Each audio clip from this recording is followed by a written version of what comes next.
شروع اللہ کا نام لے کر جو بڑا مہربان نہایت رحم والا ہے۔ اے نبی، ہم نے تم کو فتح دی، فتح بھی کھلی اور واضح، تاکہ اللہ تمہاری اگلی اور پچھلی کوتاہیاں بخش دے اور تم پر اپنی نعمت پوری کر دے اور تم کو سیدھے رستے چلاتا رہے، اور تاکہ اللہ تمہاری بھرپور مدد کرے۔ وہی تو ہے جس نے مومنوں کے دلوں پر تسکین نازل فرمائی تاکہ ان کے ایمان کے ساتھ اور ایمان بڑھے۔ اور آسمانوں اور زمین کے لشکر سب اللہ ہی کے ہیں، اور اللہ جاننے والا ہے، حکمت والا ہے۔ یہ اس لیے کہ وہ مومن مردوں اور مومن عورتوں کو بہشتوں میں جن کے نیچے نہریں بہ رہی ہیں داخل کرے، وہ اس میں ہمیشہ رہیں گے، اور تاکہ ان سے ان کے گناہوں کو دور کر دے، اور یہ اللہ کے نزدیک بڑی کامیابی ہے۔ اور اس لیے کہ منافق مردوں اور منافق عورتوں اور مشرک مردوں اور مشرک عورتوں کو جو اللہ کے بارے میں برے برے خیال رکھتے ہیں عذاب دے، انہی پر برے حادثے واقع ہوں، اور اللہ ان پر غصے ہوا اور ان پر لعنت کی اور ان کے لیے دوزخ تیار کی، اور وہ بری جگہ ہے۔ اور آسمانوں اور زمین کے لشکر اللہ ہی کے ہیں، اور اللہ غالب ہے، حکمت والا ہے۔ اے نبی، ہم نے تم کو احوال بتانے والا اور خوشخبری سنانے والا اور خبردار کرنے والا بنا کر بھیجا ہے، تاکہ مسلمانوں تم لوگ اللہ پر اور اس کے پیغمبر پر ایمان رکھو اور اس کی مدد کرو اور اس کی تعظیم کرو، اور صبح و شام اس کی تسبیح کرتے رہو۔ اے نبی، جو لوگ تم سے بیعت کرتے ہیں وہ در حقیقت اللہ سے بیعت کرتے ہیں، اللہ کا ہاتھ ان کے ہاتھوں پر ہے۔ پھر جو شخص عہد کو توڑے تو عہد توڑنے کا نقصان اسی کو ہے، اور جو اس بات کو جس کا اس نے اللہ سے عہد کیا ہے پورا کرے تو وہ اسے عنقریب اجر عظیم دے گا۔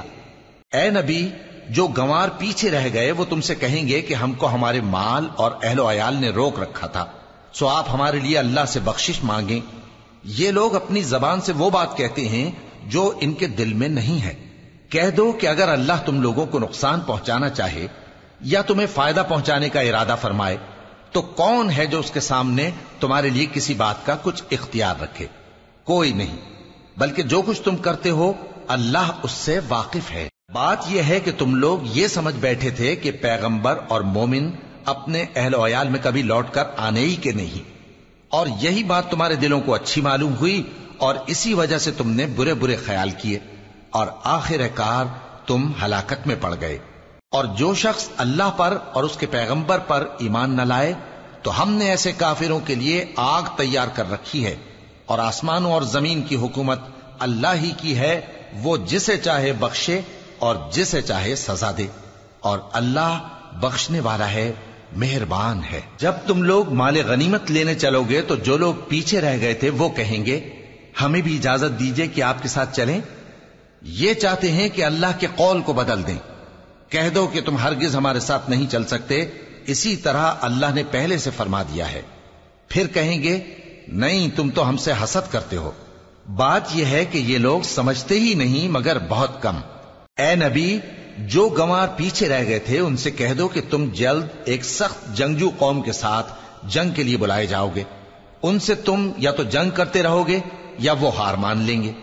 اگر تم حکم مانو گے تو اللہ تم کو اچھا بدلہ دے گا، اور اگر منہ پھیر لو گے جیسے پہلی دفعہ پھیرا تھا تو وہ تم کو بڑی تکلیف کی سزا دے گا۔ نہ تو اندھے پر سختی ہے سفر جنگ سے پیچھے رہ جانے میں، اور نہ لنگڑے پر اور نہ بیمار پر سختی ہے۔ اور جو شخص اللہ اور اس کے پیغمبر کے فرمان پر چلے گا اللہ اس کو بہشتوں میں داخل کرے گا جن کے نیچے نہریں بہ رہی ہیں، اور جو روگردانی کرے گا وہ اسے دردناک عذاب دے گا۔ اے پیغمبر، جب مومن تم سے اس درخت کے نیچے بیعت کر رہے تھے تو اللہ ان سے خوش ہوا، اور جو صدق و خلوص ان کے دلوں میں تھا وہ اس نے معلوم کر لیا تو ان پر تسکین نازل فرمائی اور انہیں جلد فتح عنایت کی، اور بہت سی غنیمتیں وہ آئندہ بھی حاصل کریں گے، اور اللہ غالب ہے، حکمت والا ہے۔ اللہ نے تم سے بہت سی غنیمتوں کا وعدہ فرمایا ہے کہ تم ان کو حاصل کرو گے، پھر اس نے یہ غنیمت تمہیں جلدی سے دلوا دی اور لوگوں کے ہاتھ تم سے روک دیے۔ غرض یہ تھی کہ یہ مومنوں کے لیے اللہ کی قدرت کا نمونہ بن جائے اور وہ تم کو سیدھے رستے پر چلائے، اور کچھ اور غنیمتیں دے گا جن پر تم قدرت نہیں رکھتے، اور وہ اللہ ہی کی قدرت میں ہیں، اور اللہ ہر چیز پر قادر ہے۔ اور اگر تم سے کافر لڑتے تو وہ پیٹ پھیر کر بھاگ جاتے، پھر وہ کسی کو نہ دوست پاتے اور نہ مددگار۔ یہی اللہ کی عادت ہے جو پہلے سے چلی آتی ہے، اور تم اللہ کی عادت میں کبھی تبدیلی نہ پاؤ گے۔ اور وہی تو ہے جس نے تم کو ان کافروں پر فتح یاب کرنے کے بعد سرحد مکہ میں ان کے ہاتھ تم سے اور تمہارے ہاتھ ان سے روک دیے، اور جو کچھ تم کرتے ہو اللہ اس کو دیکھ رہا ہے۔ یہ وہی لوگ ہیں جنہوں نے کفر کیا اور تم کو مسجد حرام سے روک دیا، اور قربانیوں کو بھی کہ اپنی جگہ پہنچنے سے رکی رہیں۔